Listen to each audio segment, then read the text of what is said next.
ایک مرتبہ اللہ کے نبی بازار کا سفر کر رہے ہیں، راستے میں ایک مقابلہ ہو رہا ہے کشتی کا، دنگل.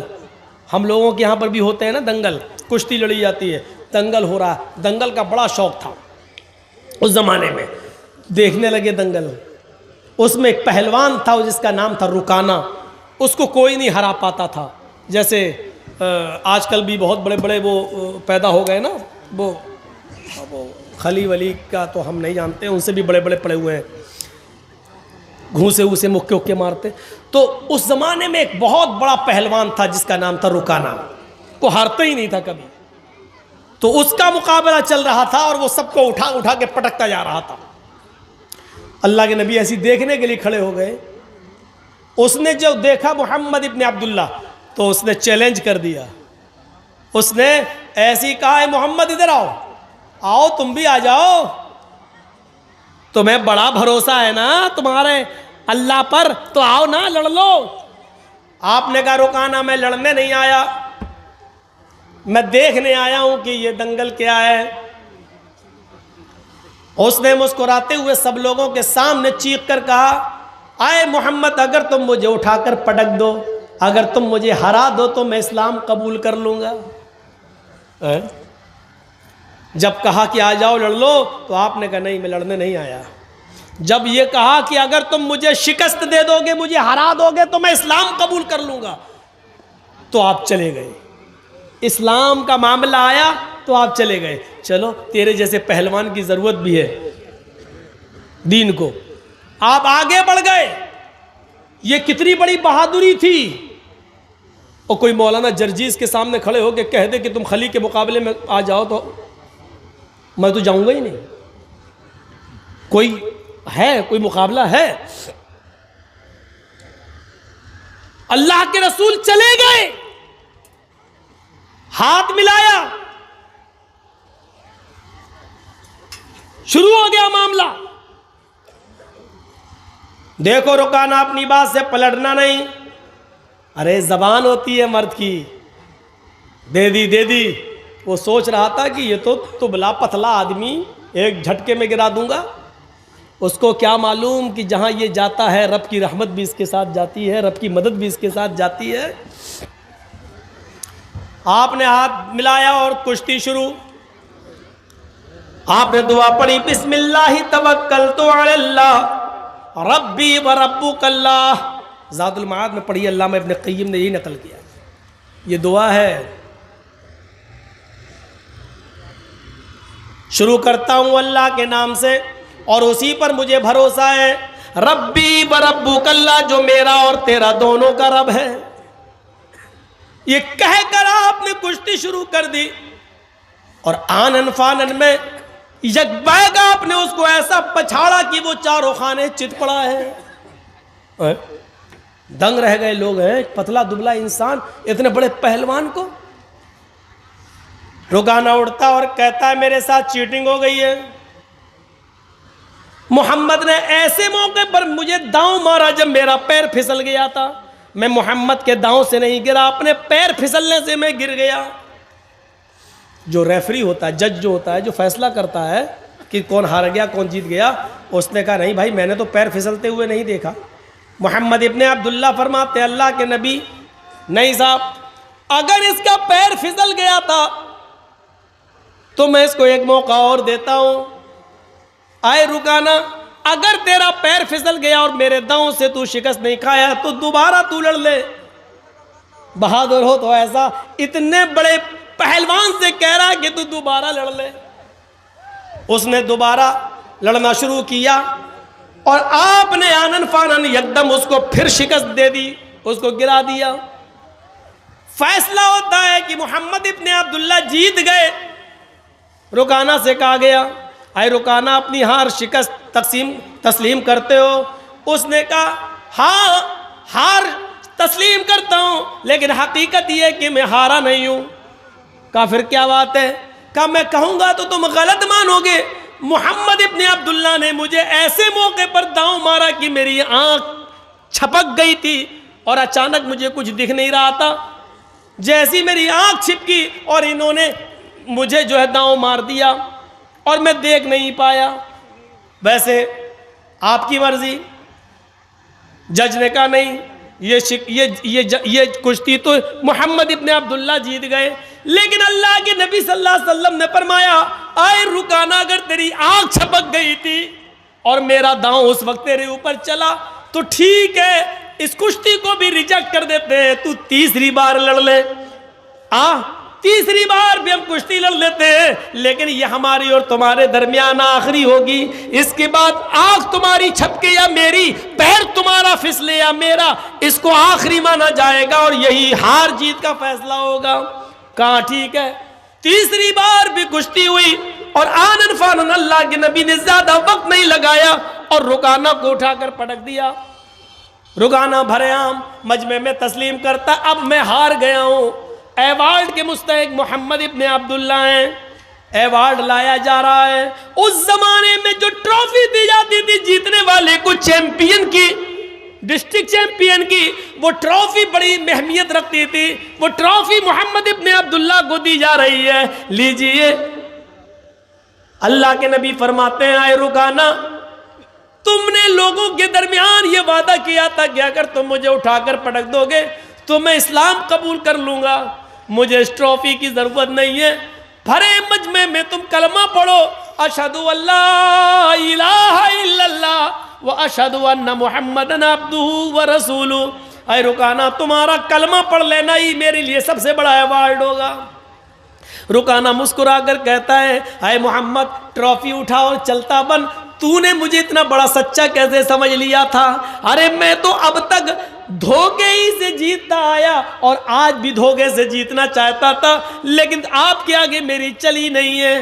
میں پہلی مرتبہ آپ نے مجھے اٹھا کر شکست دی، پٹکا، اور میں نے کہا میرا پیر پھسل گیا تھا، قسم ہے مجھے اپنے لات و منات کی، میرا پیر نہیں پھسلا تھا، میں تو جھوٹ بولا تھا۔ اے محمد ابن عبداللہ، دوسری مرتبہ میری آنکھ چھپکی نہیں تھی، وہ بھی جھوٹ تھا، اور میں جانتا تھا کہ آپ تیسری بار لڑیں گے، لیکن تیسری بار میرے پاس کوئی بہانہ نہیں، کیونکہ آپ نے پہلے ہی کہہ دیا تھا کہ یہ ہار و جیت کی آخری شکل ہوگی۔ میں تو ہمیشہ جھوٹ بولتا آیا۔ آئے محمد، ٹرافی لے اور چل، آج میری چیمپئن کا ایوارڈ تو نے لے لیا ہے، لے جاؤ، اگلی سال پھر دیکھیں گے۔ پھر ٹرافی محمد ابن عبداللہ کو دی گئی، اللہ کے رسول نے اس ٹرافی کو اپنے ہاتھ میں لیا، اور جیسے اس ٹرافی کو اپنے ہاتھ میں لیا فرمایا لوگوں رک جاؤ، میں لڑنے نہیں آیا تھا، کشتی لڑنے کا میرا کوئی ارادہ نہیں تھا، یہ الگ بات ہے کہ میں نے رکانہ کو شکست دی، اب جیتا ہوا میں مانا جا رہا ہوں، لیکن لوگوں میں لڑنے نہیں آیا تھا۔ رکانہ تو ماہر ہے لڑنے میں، رکانہ ہی کو ایوارڈ ملتا، اگر میں نہ لڑتا تو آج رکانہ ہی ایوارڈ لے کے جاتا، جب میری لڑنے کی نیت ہی نہیں تھی تو میں ایوارڈ کیوں لوں؟ اس ایوارڈ کا اصلی حقدار رکانہ ہے، میں نہیں ہوں۔ آئے رکانہ، تم اسلام نہیں لاتے ہو مت لاؤ، تم دین قبول نہیں کرتے ہو مت کرو، لیکن یہ ایوارڈ میں نہیں لوں گا، کیونکہ میری لڑنے کی نیت نہیں تھی، اور میں نہیں لڑتا تو یقیناً یہ ایوارڈ تم ہی جیتے، اب یہ ایوارڈ میں تمہیں دے رہا ہوں۔ جیسے اللہ کے نبی اس کے قریب گئے اور اس کے ہاتھوں میں ایوارڈ دیا، لو، رکانہ اس ایوارڈ کا ہی بھوکا تھا، اس نے پکڑا اور محمد ابن عبداللہ کو آج اتنے قریب سے دیکھا، ایوارڈ دے رہے ہیں، اتنا بڑا اعزاز، اتنا بڑا ایوارڈ جو بادشاہ کی طرف سے دیا جائے، وہ ایوارڈ محمد ابن عبداللہ مجھے دے رہے ہیں اور کہہ رہے ہیں مجھے اس ایوارڈ کی ضرورت نہیں، اس کے حقدار تم ہو۔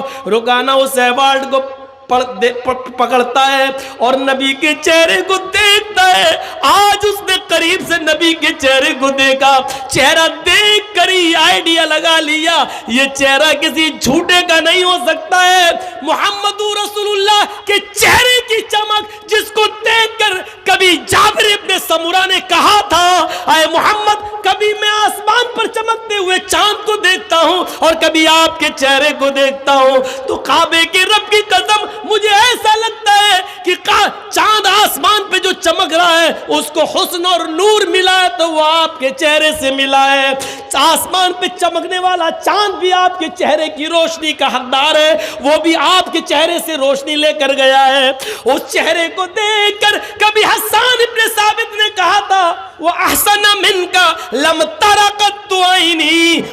اجمل منک لم تلد النساء. آج محمد ابن عبداللہ آپ کو دیکھتا ہوں تو ایسا لگتا ہے کہ وَأَحْسَنَ مِنْكَ لَمْ تَرَ قَطُّ عَيْنِي, میری آنکھوں نے آپ سے پہلے اتنا حسین چہرہ دیکھا ہی نہیں. وَأَجْمَلَ مِنْكَ لَمْ تَلِدِ النِّسَاءُ, اور دنیا کی کسی عورت نے آپ سے خوبصورت بچہ پیدا کیا ہی نہیں ہے. آپ حسین ہیں, جمیل ہیں. اس چہرے کو بار بار دیکھتا ہے رکانا, ایوارڈ پکڑتا ہے اور تھوڑی دیر کے بعد ایوارڈ اٹھا کر زمین پر پٹک دیتا ہے اور کہتا ہے محمد مجھے اس ایوارڈ کی نہیں, اسی ایوارڈ کی ضرورت ہے جو آپ دنیا کو دیتے ہیں. وَأَشْهَدُ أَن لَا إِلَٰهَ إِلَّا اللَّهُ وَأَشْهَدُ أَنَّ مُحَمَّدًا عَبْدُهُ وَرَسُولُهُ.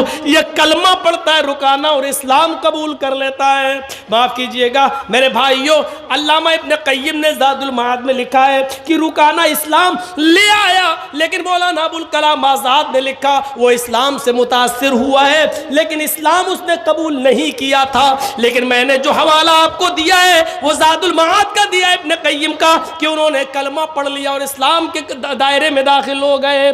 اللہ کے رسول صلی اللہ علیہ وسلم کا یہ اخلاق دیکھ کر بہادری دکھانا مقصد تھا مجھے کہ آپ اتنے بڑے پہلوان کے سامنے کھڑے ہو گئے. یہ اس بہادر نبی کی قوم ہے جو آج بزدلی کا شکار ہوتی ہے اور بہت جلدی مایوس ہو جاتی ہے, بہت جلدی مایوس ہو جاتی ہے. لیکن دیکھیے میرے بھائیوں اور غور کرو, بہادر نبی کون ہوں گے؟ بہادر. اللہ کے نبی صلی اللہ علیہ وسلم اتنے بہادر کہ جب اکیلے تھے اور لوگ ابو طالب کے پاس آئے, کہنے لگے اے ابو طالب پانی حد سے آگے چڑھ گیا ہے, آپ کا بھتیجا ہمارے معبودوں کو بہت برا بھلا کہتا ہے, اب آپ اپنے بھتیجے کو میرے حوالے کیجیے, ہم اس کو ماریں گے, ہم اس کو قتل کریں گے.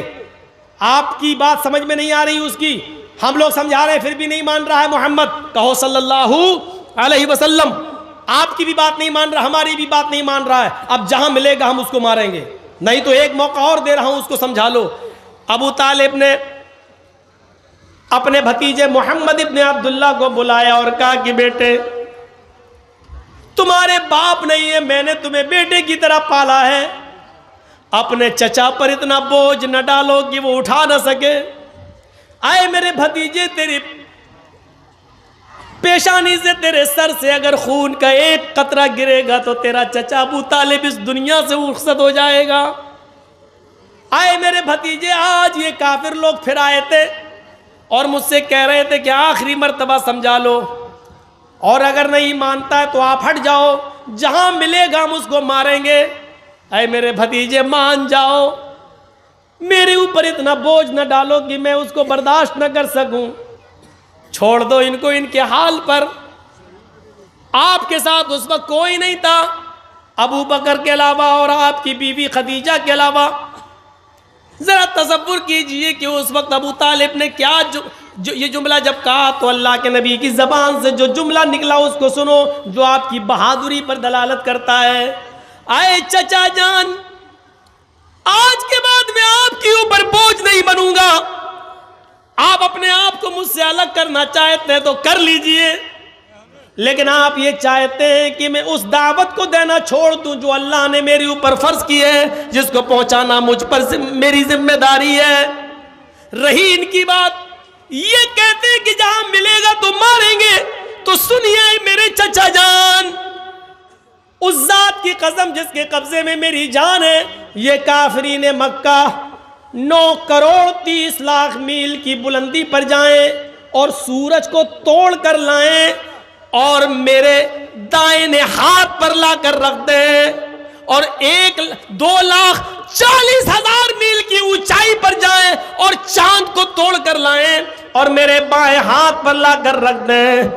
قسم اس ذات کی جس کے قبضے میں میری جان ہے, یہ کافروں کے لیے سورج کا اکھاڑ لانا اور چاند کا توڑ لانا آسان ہے, یہ ایسا کر سکتے ہیں, لیکن میرے لیے یہ آسان نہیں ہے کہ میں دین کی دعوت چھوڑ دوں.